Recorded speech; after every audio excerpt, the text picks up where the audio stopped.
Assalamualaikum warahmatullahi wabarakatuh. Dari kelompok 7 akan mempresentasikan materi terkait konsep dan notasi bahasa. Yang pertama, perkenalkan diri saya sendiri, yaitu Akbar Lintang Aji. Yang selanjutnya, teman saya. Ini Kaliha. Dan saya Muhammad Riki Ramadan. Ya, langsung masuk ke materi pertama, yaitu teori bahasa. Bahasa adalah kumpulan dari kalimat, dan kalimat itu adalah rangkaian dari kata. Kata adalah komponen terkecil dalam kalimat yang sudah tidak bisa dipisahkan lagi. Jadi contohnya itu yang pertama, siput, kecil, dan bulat, itu adalah contoh bahasa Indonesia. Terus ada the little cat is a big ball, itu adalah contoh bahasa Inggris. Dan selanjutnya, for, i sama dengan start, to, finish, do, ai sama dengan bi, kali, sin, dalam kurung, i kali p per 16,0. Itu adalah contoh dari bahasa Pascal. Dan bahasa pemrograman sendiri, kalimat dikenal sebagai ekspresi dan kata dikenal sebagai token, atau kata itu terdiri atas beberapa karakter. Selanjutnya, kelompok karakter yang membentuk sebuah token dinamakan lexeme untuk token tersebut. Setiap token yang dihasilkan disimpan di dalam tabel simbol. Lalu apa itu derivasi? Derivasi adalah sebuah proses di mana suatu himpunan produksi akan diturunkan ataupun dipilah-pilah dengan melakukan sederetan produksi sehingga membentuk untai terminal. Selanjutnya ada grammar dan bahasa. Pengertian dasarnya yaitu setiap anggota alfabet dinamakan sebagai simbol terminal atau token. Selanjutnya himpunan simbol terminal sebagai VT, sedangkan himpunan simbol non-terminal dinyatakan sebagai VN. Berikut simbol-simbolnya. Yang pertama ada simbol terminal, itu ada huruf kecil awal alfabet, misalnya X, Y, Z yang ditulis dalam huruf biasa, huruf kecil. Selanjutnya ada simbol operator, misalnya tambah, kurang, kali, ataupun bagi. Selanjutnya ada simbol tanda baca, misal koma, titik dua, titik koma, dan lain sebagainya.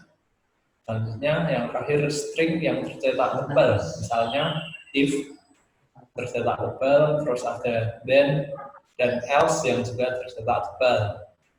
Selanjutnya juga simbol non terminal, itu contohnya ada huruf besar awal alfabet, misalnya X, Y, dan juga Z, namun ditulis dengan huruf kapital.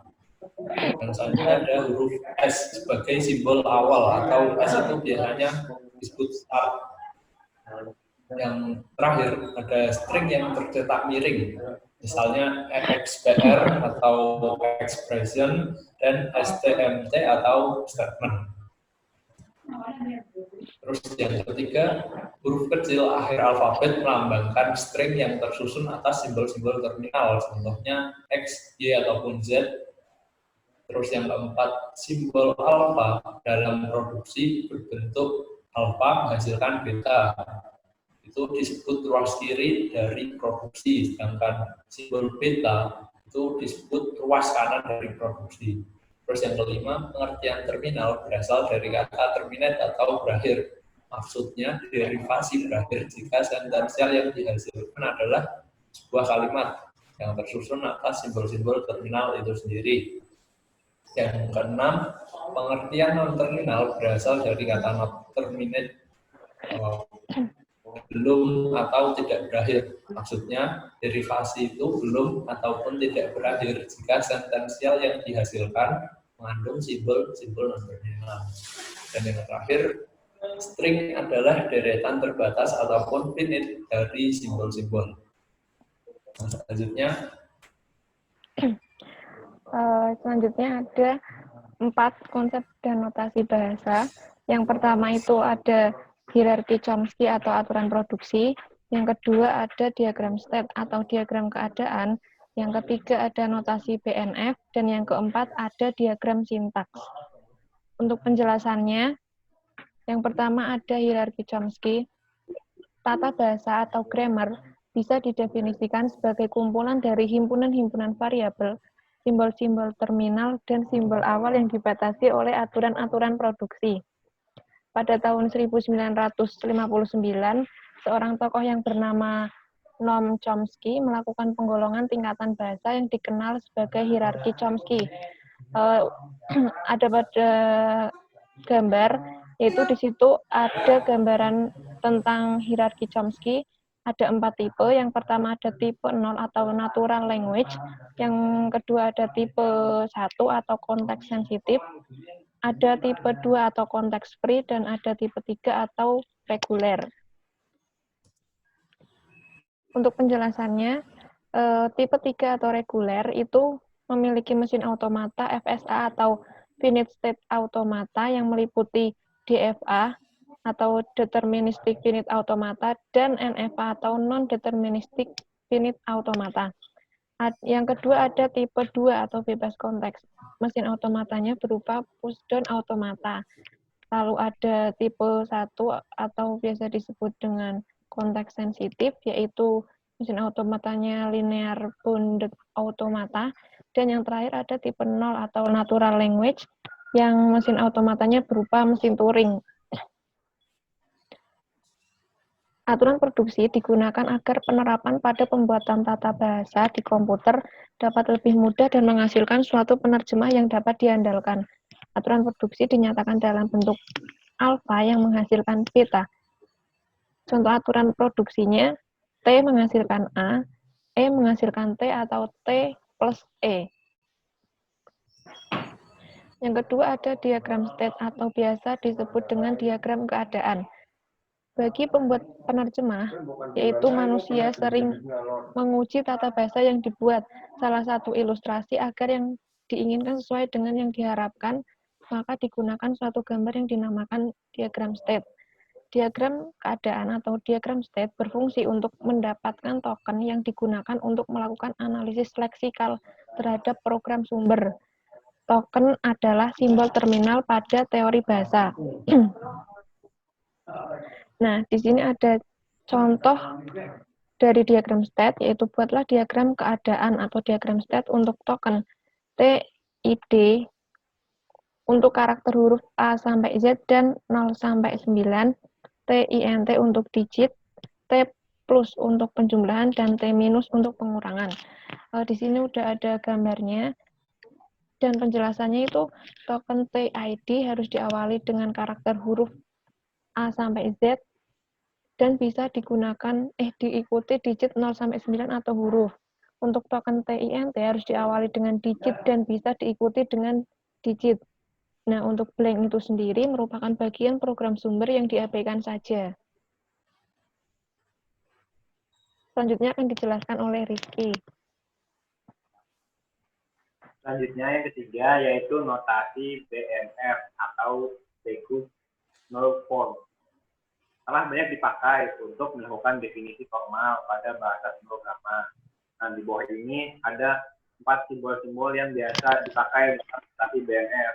Nah, untuk simbol yang pertama, yang paling atas, ini identik dengan simbol panah ke kanan dalam menekan produksi, yang artinya nanti menghasilkan.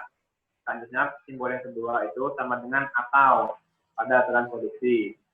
Lalu simbol yang ketiga itu mengapit, fungsinya untuk mengapit variabel atau non-terminal.